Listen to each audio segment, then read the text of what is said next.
A new frame means a new addition to Driftframe, and Protea has a very specific and interesting little trick to bring to the table.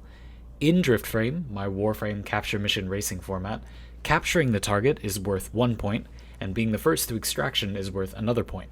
A pivotal moment in the race is right after someone gets the capture target. The green waypoint showing everyone which way extraction is doesn't show up until the capturing player finishes that long capture animation, so it's common for the other players to guess which way extraction is before the waypoint shows up to get a head start over the player who got the cap. If they guess right, they have an advantage over the player who already got a point, but if they guess wrong, they're even worse off than if they had just stood around waiting for the capture animation to end. Then they'd be starting the second half of the race behind a player they just lost to, which doesn't bode very well for them. So guessing is risky. But behold! Protea's temporal anchor makes her much better at guessing than other frames. If you lose the cap, you can deploy the anchor at the capture target and guess with reckless abandon, because if you guess wrong, you can simply rewind to the capture target and then you've lost very little by guessing.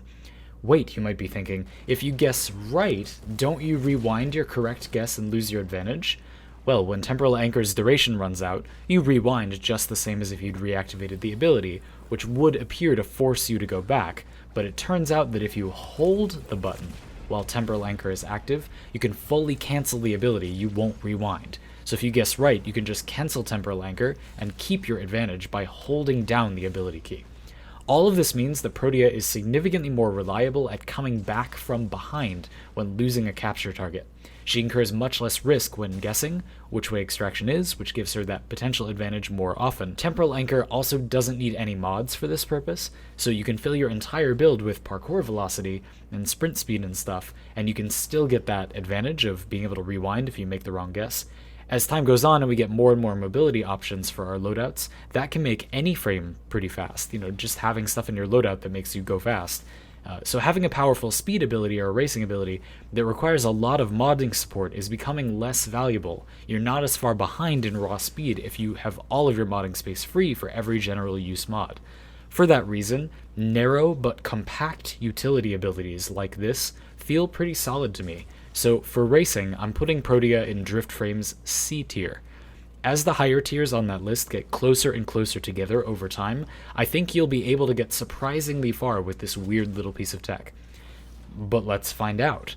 As with every Driftframe video, I'm scheduling our next racing livestream here at the end of this video. If you want to race or you want to watch, join us next Sunday, June 28th at 4 p.m. Eastern Standard Time. Sunday, June 28th, 4 p.m. Eastern Standard Time on twitch.tv/ZandyPants, link in the description. If you're on PC, you can queue up and give it a whirl with us, keeping in mind what's banned as discussed in my Driftframe tier list and playlist, which is also linked below, and I hope you'll enjoy watching me rewind my mistakes all the way to victory.